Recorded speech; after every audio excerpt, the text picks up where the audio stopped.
Blood coagulation పాత్వేలో intrinsic pathway ఇంకా extrinsic pathway ఉంటాయి. First intrinsic pathway గురించి నేర్చుకుందాం. ఇంట్రిన్సిక్ పాత్వేలో బ్లడ్ వెజల్ రప్చర్ అయినప్పుడు బ్లడ్ బూండ్ సైట్ నుంచి లీక్ అవుతుంది. సో అప్పుడు బ్లడ్ లో ఉన్న plasma proteins blood vessel the wall లో ఉన్న కొలాజన్ కి ఎక్స్పోజ్ అయ్యి అవి బ్లడ్ కోయాగులేషన్ క్యాస్కేడ్ ని ఇనిషియేట్ చేస్తాయి. సో ఫస్ట్ ఏమవుతుందంటే ఆ కొలాజిన్ ఫ్యాక్టర్ 12 ని యాక్టివేట్ చేస్తారు. ఆ ఫ్యాక్టర్ 12 పోయి ఫ్యాక్టర్ 11 యాక్టివేట్ చేస్తుంది.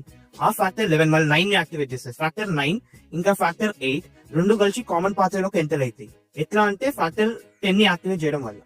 ఇది ఇంట్రిన్సిక్ పాత్వే. ఇప్పుడు ఎక్స్ట్రిన్సిక్ పాత్వేలో అదే బ్లడ్ టిష్యూస్ లో ఎంటర్ అయినప్పుడు ఫ్యాక్టర్ 3 ఉంటుంది, దాని టిష్యూ ఫ్యాక్టర్ అంటారు.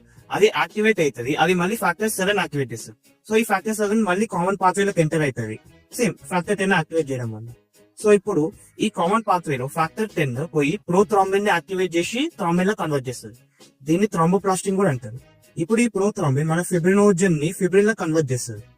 ఇప్పుడు ఇంకో ఇంపార్టెంట్ ఫ్యాక్టర్ ఏంటంటే ఆ ఫిబ్రిన్ అన్స్టేబుల్ ఉంటుంది. సో ఫ్యాక్టర్ 13 దాని ఫిబ్రిన్ స్టెబిలైజింగ్ ఫ్యాక్టర్ అంటది. అది పోయి ఫిబ్రిన్ ని కొంచెం స్టేబుల్ గా చేస్తుంది, ఇంకా క్లాట్ లో స్ట్రక్చర్ ఇస్తుంది. దానివల్ల క్లాట్ ఈజీగా డ్యామేజ్ కాకుండా ఉంటుంది.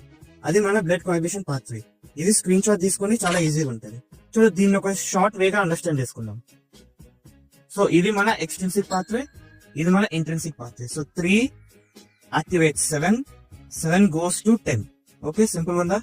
రైట్. ఇప్పుడు 11 activates 12 activates 11 activates 9 and 8 both activates 10. This activates prothrombin to thrombin, this activates fibrinogen to fibrin. ఇక్కడేమో మన ఫ్యాక్టర్ 13 వస్తుంది. ఇది స్క్రీన్ షాట్ తీసుకోండి. Okay, thank you.